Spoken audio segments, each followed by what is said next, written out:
listening to Music Tectonics.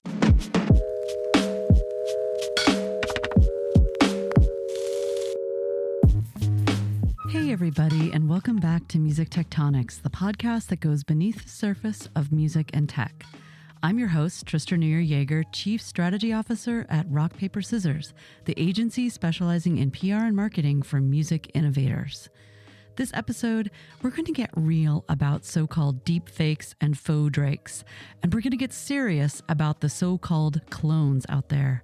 I'm talking about voice synthesis, when AI models transform the voice of one person into that of another with all its possibilities, challenges, and potential pitfalls. So how does this stuff actually work? What can it do and what can't it do? What business models are appearing that will make sense in the long run for the music business? Joining me to answer these questions today are two AI thinkers coming from very different angles, but from the same company, Music.AI, also known as Moises. They are Seth Goldstein, the General Counsel and Vice President of Legal and Business Affairs, and Michael Nevins, Vice President of Branding and Communications. First, let's hear from Michael. I wrote a little song for the Music Tectonics podcast. I wrote a little song for the Music Tectonics podcast. One more time for the Music Tectonics podcast. Aw, shucks, you shouldn't have. Hey, wait a second, Michael. Can we hear that again? I wrote a little song for the Music Tectonics podcast. I wrote a little song for the Music Tectonics podcast. One more time for the Music Tectonics podcast. That sounded different. What do you say you try it one more time? I wrote a little song for the Music Tectonics podcast. I wrote a little song for the Music Tectonics podcast. One more time for the Music Tectonics podcast. Okay, enough with the silliness. In case you haven't guessed, that first voice is the actual voice of one of our guests for this episode, and the next two were synthetic based on that singing performance, using AI models in Music.AI's voice studio to render them as different sounding voices. Note, Michael is not a pro singer. He wanted me to let you know that, and therefore the models can't fix his non-pro sound. So regrets to everyone. No AI is going to make you sound just like The Weeknd. During our conversation, Michael tells us exactly what inspired him to write a little song for the Music Tectonics podcast and how he did all this, as well as a bunch of other topics. So I'll let him and Seth tell you all about it. Here's the show. So we are here with Seth and Michael of Moises and Music.AI. Hello, everybody. Hello. Hey, Trista. Thanks for having us. Oh, absolutely. This is going to be a blast. So first off, a lot of people have been throwing around things like voice clones and voice modeling, etc. But I would love if you could explain voice synthesis to me like I'm a fifth grader. How exactly does this stuff work? Where to begin? Who wants Seth to and I go have first? debated about how to best describe this topic in the past and which word even to use. Is it voice synthesis? Is it voice cloning? Eek, we don't like that one. Is it timbre transfer? There's a lot of different things to consider here. But I think Seth has a good and concise, because I don't do concise, a good concise description of the tech and how it works. So I'm going to defer to him. Yeah, I mean, at a base level, voice synthesis is making something sound like someone using computers. And we use the word something because that something can be text, it could be an audio recording, it could be anything, it could be a video. But, I hope my fifth grader understands that. Probably a fifth grader would understand that better than my parents, for example. I think it comes a little bit more intuitively to fifth graders. So exactly how? So let's walk through the stages. How do you record the? How do you get the model to sound like someone else? Like, what do you need to put into the model? How vaguely does the model work, and how do you get the output? Well, I'll start with how we operate, because there are different ways to do this. Certainly you could, as people are doing already, find audio out in the wild, run it through an AI model that essentially captures the voice characteristics, and then moves on to create some sort of horrible product that we should all be ashamed of. We The end. yeah, but we operate a little differently, quite a bit differently, really. And the way we have brought voice modeling to market is through a product that we call Voice Studio. And with Voice Studio, we have gone into top quality studios with high level gear, some of the best gear in the market, microphones, et cetera, and we record professional singers. The typical process, without wanting to give away too much of our secret sauce, the typical process is not what you might think. We don't just take a song from them, run it through a computer, and then come out the other side with something usable. We have a specific proprietary process that we follow that in the recording process that helps us come away with a very, very high quality impression of that voice, or a voice timbre model. There's different ways that we can describe it. What I think is important is to understand that doing that doesn't mean that we are completely changing creating something new and unique unto itself. I can sing a song, apply a voice model to it from our Voice Studio, for example, and it will still retain my energy, my emotional content, my inflection, the way I said it, et cetera, but it marries it with the voice characteristics of the voice model. So, for example, when we do things with a celebrity, for example, they may help us build a model of their voice. And then another person, for example, if we were doing a translation into another language, for example, you need somebody who can speak the Spanish and do that properly in a local, localized way. And then we marry the celebrity voice to it so that it sounds natural and sounds accurate. How can we make these voices sound better? So is the recording input the key element, or are there other steps along the way?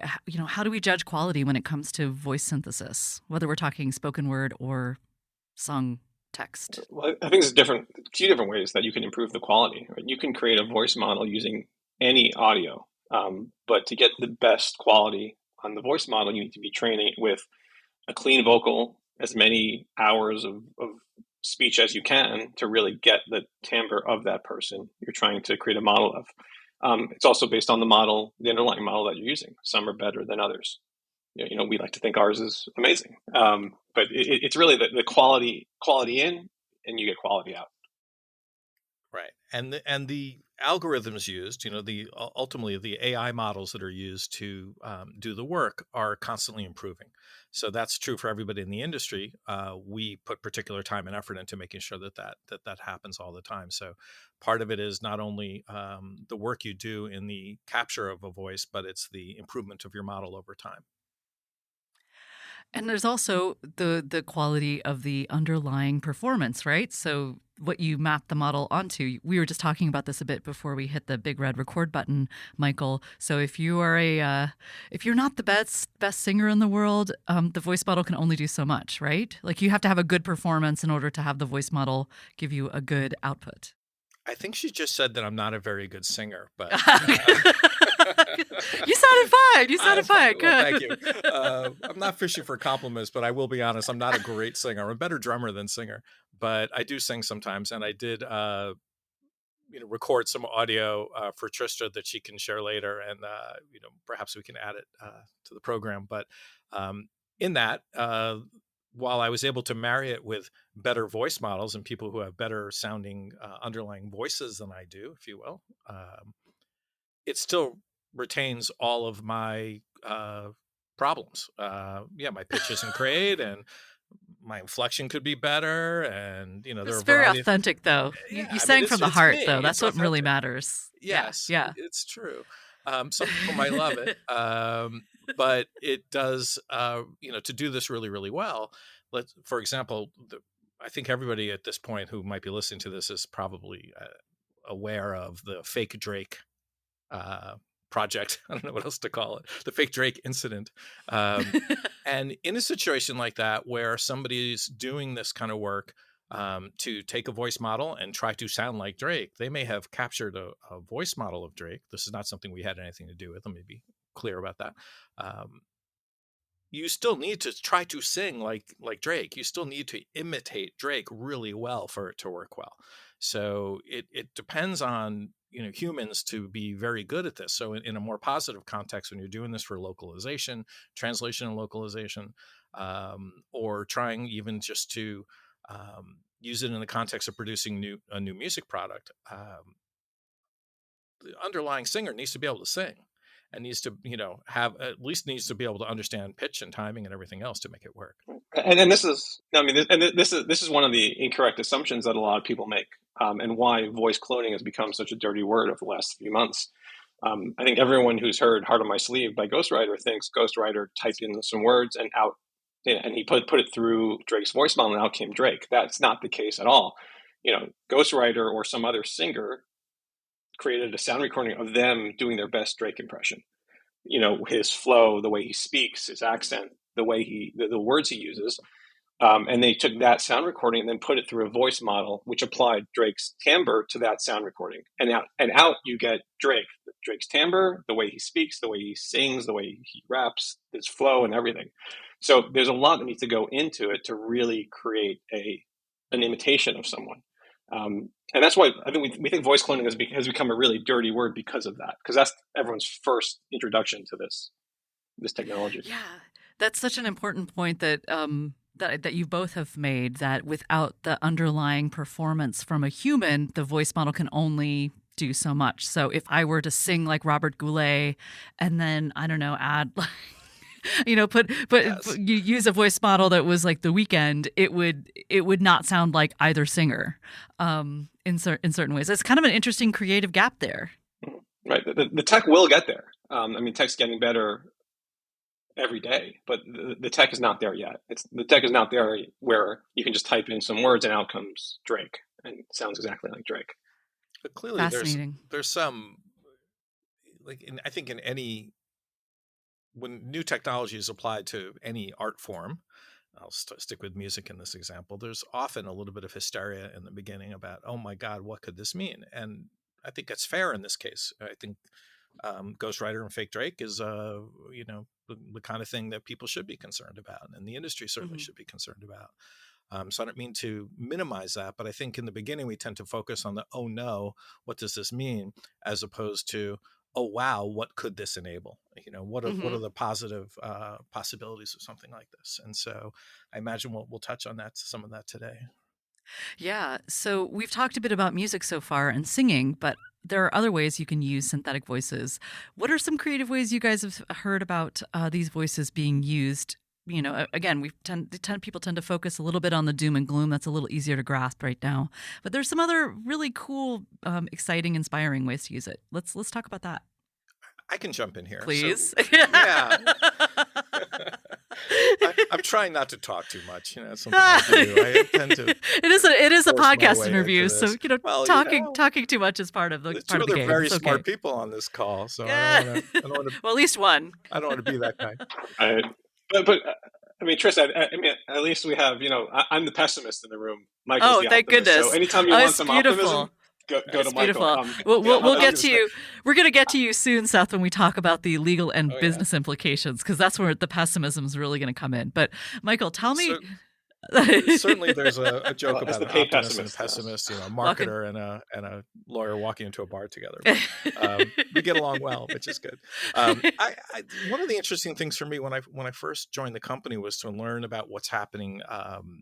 With I guess the best way to put it would be artists' estates, and there may be a better name, image, likeness, I guess, on the legal front. We have a partnership with a company called Hyperreal, and they work with the estates, in some cases, of artists who've passed away, of famous celebrities who've passed away. And in that context, they are essentially enabling virtual experiences where the artist's legacy essentially is preserved, and with the permission, at least, of the the family and the estate, they're creating new content. And so while it can be a little polarizing, I think when people first heard about, let's say Tupac and I always forget the word, Holograms? say it again. Sorry. The hologram, quote unquote. Hologram. Thank you. I think that over time there will be more acceptance of that kind of thing as sort of, a regular thing that we see happen. And there's already a lot of activity there. So there are projects in the works where, we hear about artists who are retiring. I'm not going to go into the details, but where they want to be able to continue to earn money and continue to perform in some fashion. And voice modeling is being used in that context essentially to keep the music going and keep things going. It also is true for spoken word. So there are celebrities who are not musicians who are also either their families or estates are using voice synthesis as a way, or voice modeling as a way to extend their sort of active lifespan in the public. Amazing. We're going to take a really quick break here, and we'll be right back to talk about just a little touch of the doom and gloom and some of the other prospects facing voice models. We'll be right back. Hey, Shaylee here. Join me online February 7th, 2024 for Music Making Innovations, a free online event. Find out where the innovation is happening in music making apps and instruments. We're bringing together some of our favorite finds from the NAMM show and beyond. You'll get sneak peek demos of innovations that are shaking up the creator space and making waves across the music industry, and hear from the pioneers who are doing it. That's February 7th at 10 a.m. Pacific, 1 p.m. Eastern, 6 p.m. UK time. Register for free and learn about our monthly seismic activity online event series at musictectonics.com. See you there. Now back to the show.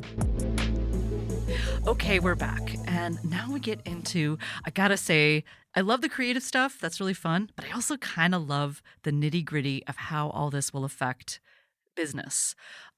So, recently, for example, there was an announcement that there's a GPT store. So you can have, these are chat bots, right? These aren't voice models. They're not speaking. I don't think, are they? Maybe they are. I haven't poked around there that much. And there's been a lot of talk about like how valuable is this? There's been a lot of jokes among journalists of the number of GPT girlfriends and the sort of stubbornness of a lot of chatbots who just refuse to give you any answer but what they've been told. So, that's one option, to have like a marketplace of voices or something like that. How do you see these models being turned into a business? What is the future total addressable market for something like this? I don't know that I can speak to total addressable market, but I can share a little bit about something that we're doing already, which essentially is a marketplace in the way it operates. We created this voice studio product, and I don't, want to go on a sales pitch about our product, but what's interesting about it is the business model. And essentially within the software platform, there are several, I think we're up to 13 so far, roughly, 13 voices with more coming, that are modeled on real singers who wanted to license their voice. And it creates a revenue opportunity not only for our company, but initially it's a revenue opportunity for the singers who sometimes don't have a great way to do this. And so I think that's a sort of interesting way to look at it. Somebody acquires our software, they get into our platform, they can audition different types of voices, they can decide what they want to use, and the singers are compensated as a result. And Seth can share more with you about how that happened and how we structured the business, if that's I would love to. I'm thinking about things like, Findaway Voices / Spotify. Audiobooks are becoming more and more a slice of the streaming audio pie. And synthetic voices are going to play a big part in that, because they are already permitted to, books that have been read by us, not read, but have been rendered in a synthetic voice are allowed on a lot of platforms. How would ideally the providers of these voices, the vocalists or singers or narrators, be compensated? Like, what do you think a good model might be that would be ethical? Right. Well, there's a few different models you could think of, but the model that we've gone to market with and we're testing is to have 100% of the revenue go back to the actual singer who provided their voice for the voice model. And the 11, 12, 13 voices we've launched, they've been purchased, and we've been paying the royalties on to the singers 100%. We even got some voicemails in the last week where these singers are now getting the checks in, and they're ecstatic, they're crying at how much this means to them. Amazing. So yeah, it's really good to be part of that. I come from the music industry, and typically it's how little can we pay the artist. Yeah. Now we're kind of flipping it on its head and say, well, how much can we pay the artist? And our goal is to get as much money back to the artist as possible, and let them use their gift and their voice to generate a new revenue stream for themselves. Where's the revenue for Music.AI or Moises, though? It's all subscription based. Gotcha. It's subscription access to our platform, and you can buy these voice packs. Amazing. What other, can we think a bit about let's talk a bit about the customer base, though. Like, obviously we don't need you to tell, we don't need to know who exactly is subscribing and buying these voice packs, but roughly categorized, who is doing this now, and who do you see doing this in the future? Right. So today, the voice studio product lives within, let's say, a pro tier within our software packages. So that's generally people who are producers. So people who are either working from home studios or professional studios. It really runs the gamut, but it appears or manifests in such a way that it's typically in a production environment. Let me put it that way. So it's not celebrity voice changer type of activity. We don't do that, and we won't. But it's people. If you think about the use case for a producer, let's assume that I was actually a really good producer, except rather than a guy with some software at home. I write a song. I might be able to sing that song adequately, although with a lot of pitch problems, admittedly. I might want to pitch that song to a label or to an artist or to a publishing company in Nashville. And the song really there should be sung by a female country singer who's a soprano. Mm-hmm. I'm none of those things. Using voice modeling, you can essentially sing the song yourself in your own studio, apply the voice of a country singer from Nashville, essentially. And what comes out the other side is now much more appropriate for your pitching of the song into the marketplace. So that's already happening, where some people don't have access to local singers, they can do it themselves. So that's sort of a real case scenario that's happening right now. Okay, I want to ask a legal question, Seth. And I may be forcing us to walk into territory we don't necessarily want to spend too much time in, but this is an interest. I think it's a question on a lot of people's minds. So say we have these sort of this marketplace of licensed voices, and they're putting out a lot of stuff. Where, what are the legal risks there for both the original vocal talent and for the producer using it? Like, how is the landscape being laid out just from a legal perspective, and what are some things you think that music industry folks need to be aware of as we sort of move into this uncharted territory? I mean, I think the biggest pitfall is if you can take a voice that's known and create something, whether it's obscene, pornographic, it's a political position that the artist doesn't want to take. I think I see that as the biggest pitfall. The way we've released the voice studio right now is it's unknown artists. They're all through pseudonyms. But again, we put in our rules that you can't use this for certain content, obscene content, content that we find just wrong. I think right now the limitation really is by contract. Is how you contract with the artist, how you contract with the users. It's just interesting to think about if this does kind of take off. Like if we move from, really professional, specialized producers to voice, synthetic voices being part of plugins, say in a DAW like Ableton or FL Studios or, BandLab, something, GarageBand, where people have a lot of access. What are we, it's just, do you see any potential ways we could put some guardrails on this process, or are we just going to have to write it out and see what the court cases say and what the legal precedents are?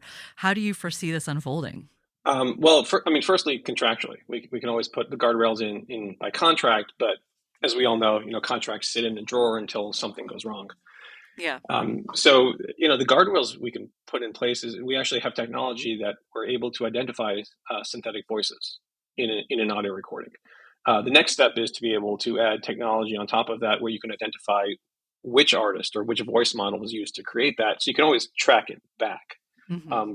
Putting guardrails on the front end, I don't know how much. I don't think we want to go back to the days where we're DRMing, audio recordings, where you can only use this voice model for a specific reason, or the results of this voice model for a specific thing. So it's really about we have to put in ways to police this on the front end, on the usage end, on where this is being used.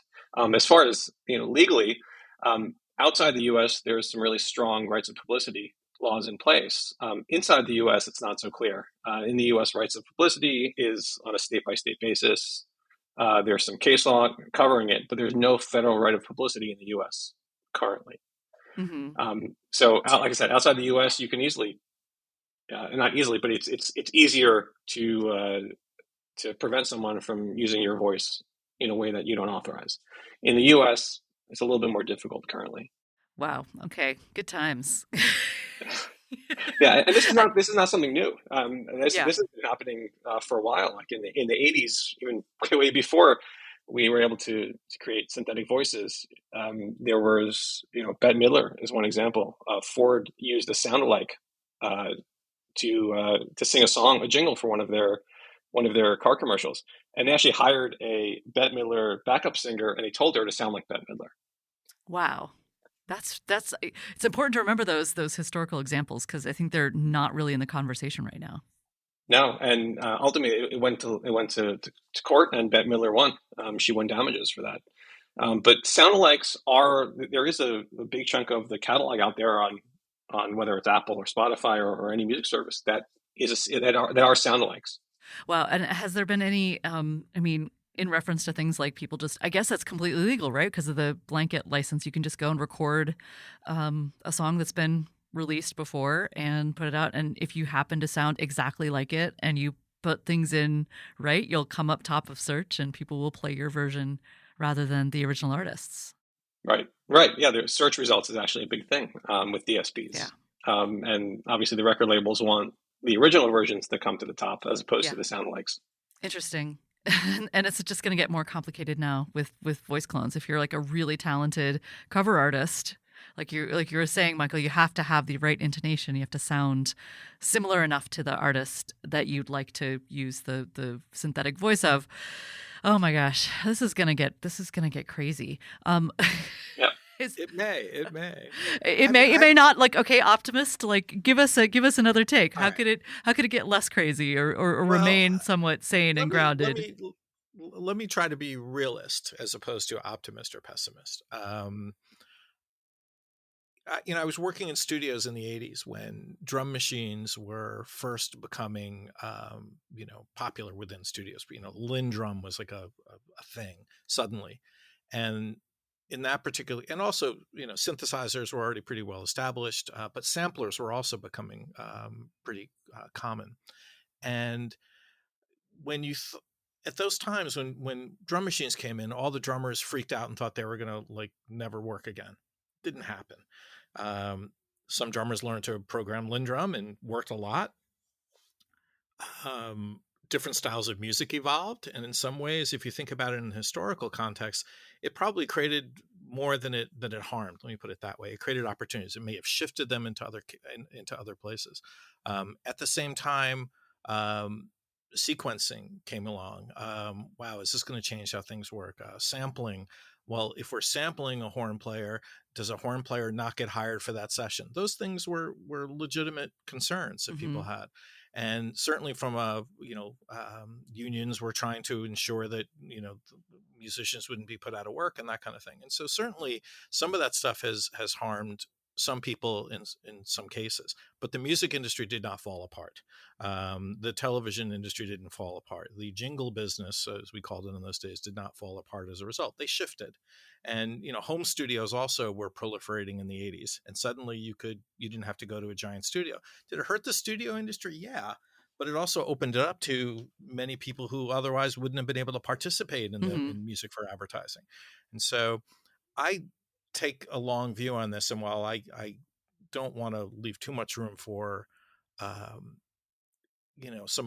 think some bad things can certainly happen. I worry about what can happen with disinformation, misinformation in the marketplace. And, we used to be able to, I think we thought we could believe our eyes and our ears when we saw things or heard things, even if it's not as accurate as it should be. People are now questioning that. And I think rightfully, because I don't think we can assume that anything's real anymore when we see it in video or hear it in audio. So I don't want to downplay that too much, but I think that some of that hysteria will pass. We'll develop some tools for fake detection and things like that. And over time, we will see this in the context of technology moving forward.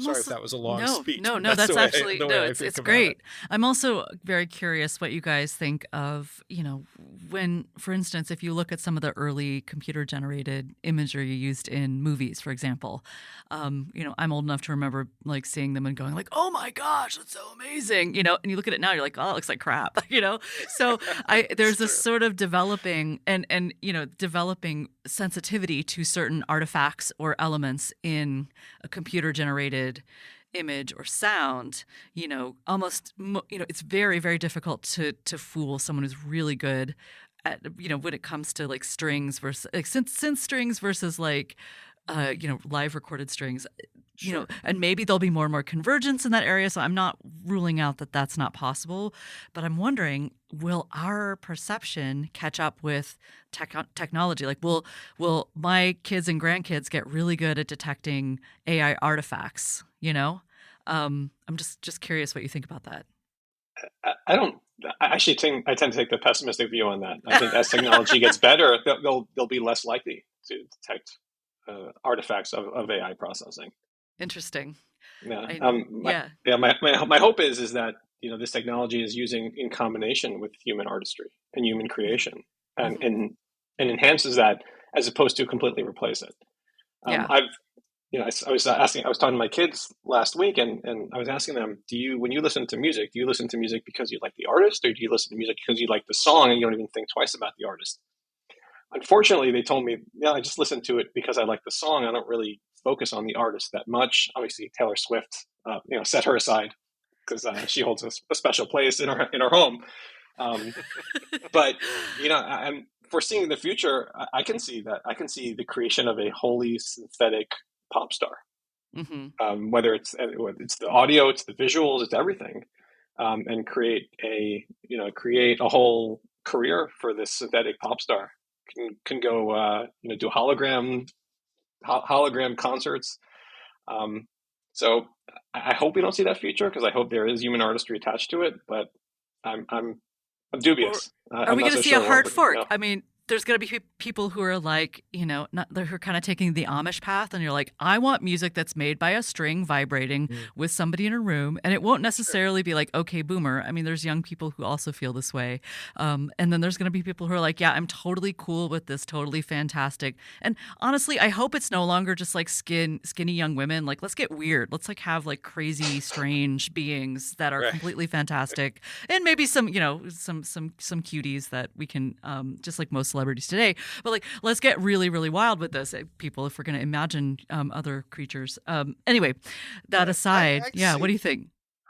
I could see where there's room for both. Yeah. And I think, you'll see both happening. I remember, because there was a time when I used to think, wow, DJs are artists now? I'm old. And I remember years and years and years ago, somebody telling me that they were leaving the jingle business to go, it was actually a story told to me about somebody leaving the jingle business to manage a DJ. And I was managing bands at the time too. So this idea that you could manage a DJ, I said, what, are they going to like book weddings? I don't get it. What is this about? Like find new radio station jobs?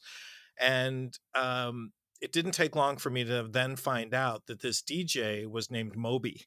And, right. So we think of Moby Oops. as an artist, not somebody who was just Yeah. spinning records. Yeah. And so, somebody who was recontextualizing, existing stuff to some degree, and, and doing original music at the same time. And a whole category of dance music and creativity has evolved over that period of time that we couldn't imagine in the past. As we speak Yeah. today, I mean, vinyl is one of the largest growing segments in the music industry. So Yeah. maybe there will be that nostalgia for 100% or real a music.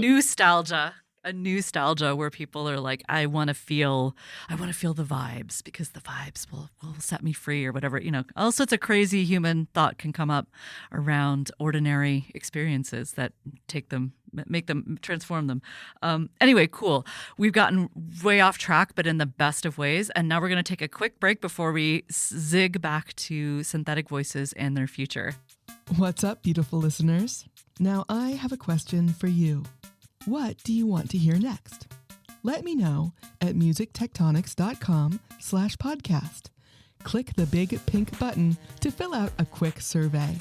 Suggest future guests or music innovation topics you want to hear Dimitri and Tristra cover. Or just tell me how we're doing. That's at musictectonics.com/podcast. Now, back to the show.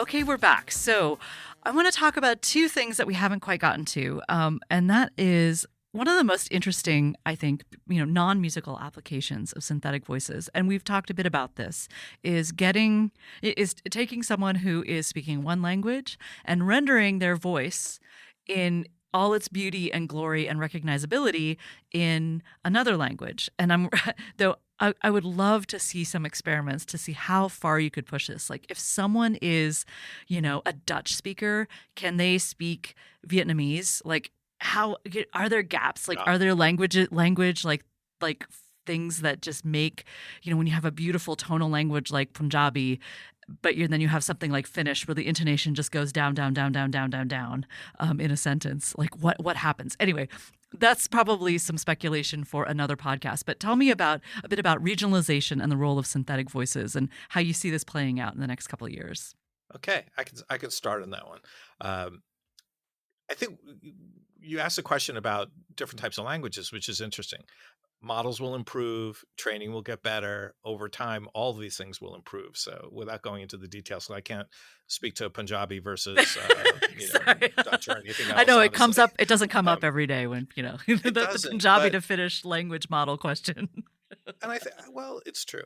It doesn't come up often, but I think when we're thinking about localization for television, film, etc. Even in music, there's an opportunity there. And as the opportunity becomes more obvious, there will be more investment and there will be more reason for those models to improve. So in the music industry, for example, we already know that there are projects happening with people using AI or even back in the day, the Beatles used to record in 3 or 4 different languages in order to be able to market their stuff in other countries. They certainly weren't the only ones to do that. That's now happening with the help of voice synthesis. And I think as artists think about ways to connect with audiences in different territories, this will become much more common and will be seen as an opportunity. And therefore, the tech that supports it will get better and better. The methodologies will get better and better.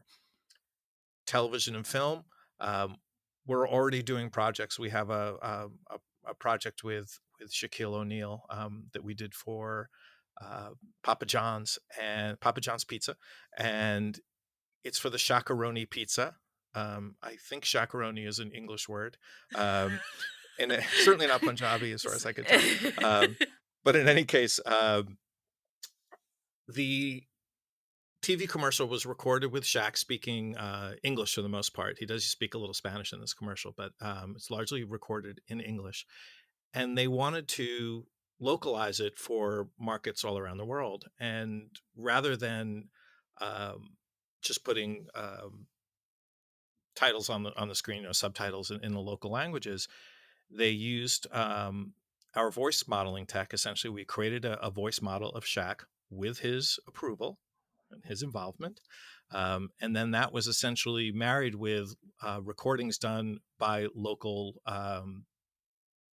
local speakers of, let's say, Spanish. Mhm. So a Spanish speaker speaks. He does his best to try to match visually what Shaq is doing, or actually Shaq wasn't on screen in this case, but to essentially match his speech pattern, and then marrying that voice model with that local speaker, you end up with a very high quality Shaq speaking Spanish, but in a particularly locally regionalized way. And that really increases the value of that particular advertisement and its ability to connect with an audience in that particular market. And so I think as that becomes more common, you'll see improvements in all the underlying tech and the methodologies, and it will become sort of an expectation that when you see a Shaq commercial in Mexico, that he's going to be speaking Spanish. Wow, that's really cool. And we'll link to the video in the show notes, but I think it's worth checking out because it is so interesting. And even though we're still really early days, and I can only imagine how much more interesting you'll get. And what really strikes me, and excuse me for being a bit of a nerd here for a second, but I really can see the value of some of this for lesser spoken languages that have had to do with either terrible overdubs for years or subtitles, which again limits your audience, your viewing ability or your audience, age demographics, right? So if you have a kids show, you can't use subtitles. So it's really, really cool to think about, again, finally being able to hear your favorite show in Mongolian. If you're Mongol, that would be really meaningful and probably make things a lot more fun for the viewer. Yeah, I definitely see the sort of TV, film, dubbing, automatic dialogue replacement, that segment of the industry. There's great opportunity for voice modeling. And currently the best way to get high quality translation and transcription is to have a local speaker speak, because as you speak and when you ask a question, your voice goes up. In English, I don't know if other cultures and languages they use that same intonation when they ask a question, but right now the best way to do it is to have a local speaker speak and put it through the voice model so you can get the timbre of the actor applied to that. But as technology gets better, AI will be able to affect the voice and have the voice go up when you're asking a question. So it will get much more interesting. Amazing. Yeah. And I also see things beyond sort of the categories that we've thought about, and I don't know exactly what the applications will be, but I can imagine, just within sort of education and the translation industries, to bounce off of what you just suggested, assistive tech for people who are differently abled. There's use of there are already applications where we see text to speech, but sometimes those voices sound mechanical and don't work very, very well. So some of the same underlying technology would benefit there.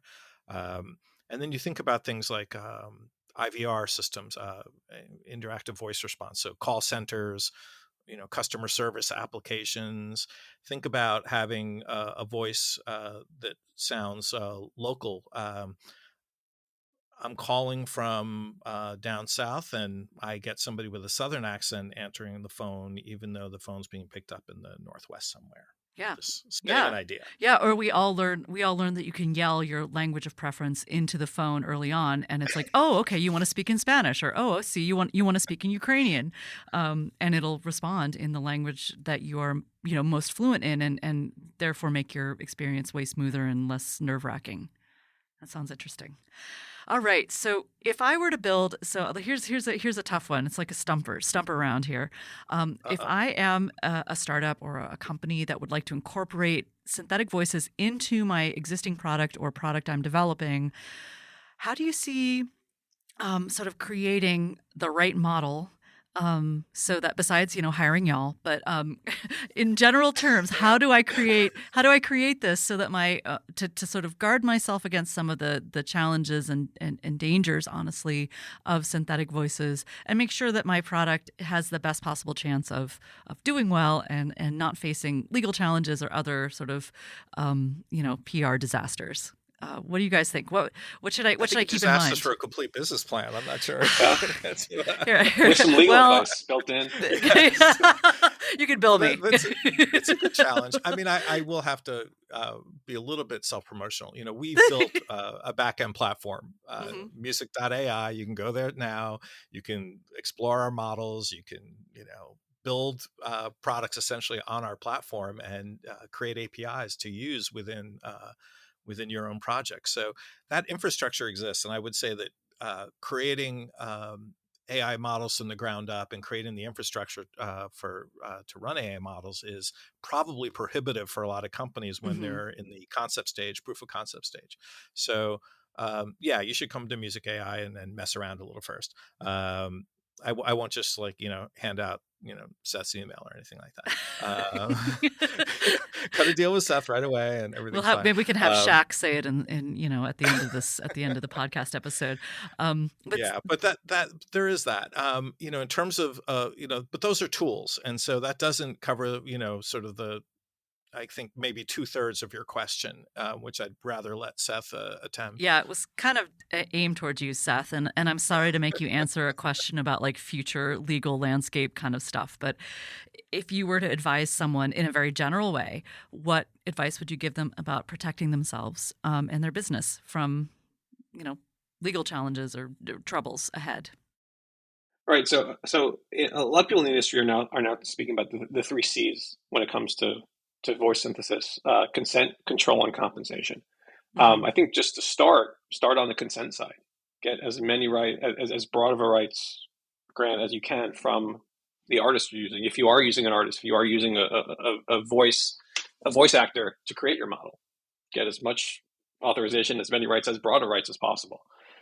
Control and compensation, that's up to, I think, that company. Probably don't have enough time to talk about those 2 pieces of it. Got it. But on the compensation side, like we said, what we've done, we like to make sure that 100% of the compensation goes back to the artists and the voice models. That's great. I love setting the bar high for artist compensation is music to a lot of people's ears out there. So, all right. And on that high note, I mean, the pessimist being slightly upbeat, we're going to... I think, is there anything else that we didn't cover you guys think is essential to throw into the mix as people are thinking about synthetic voices and try to wrap their brains around what this means for the music industry and the media and entertainment industries writ large? Well, the optimist will say, don't worry, everything's going to work out okay. It's going to be great. It's going to be great. You start there. and then Seth would add.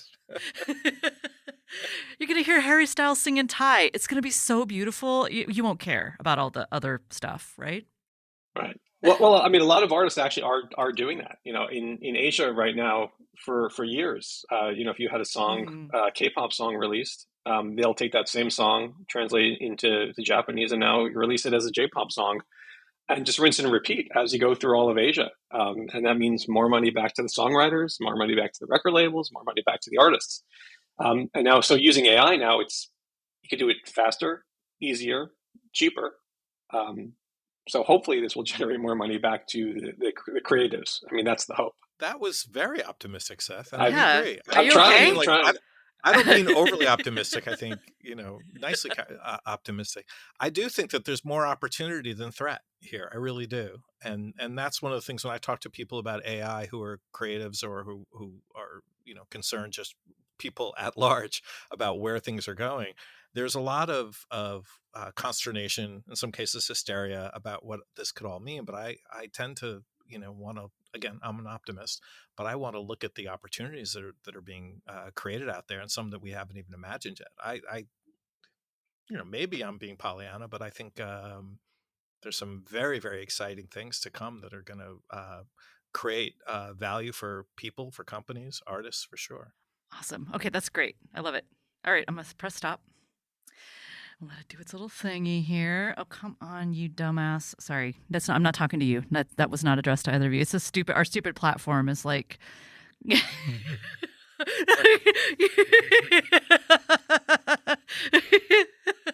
You were very we got to pin you down pretty well for a lawyer. I didn't feel like I got any usually it wasn't the sort of woo.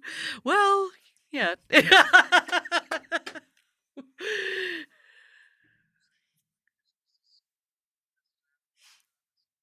Yeah, I don't know what the message says.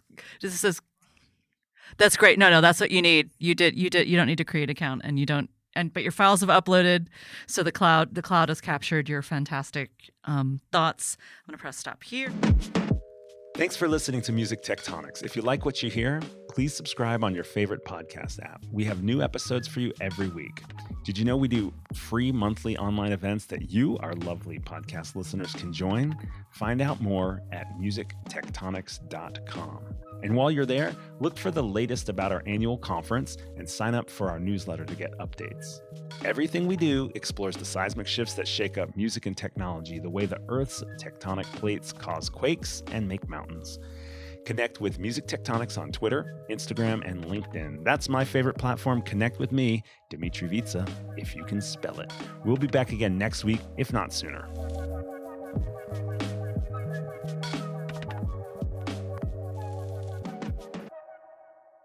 You're listening to Music Tectonics.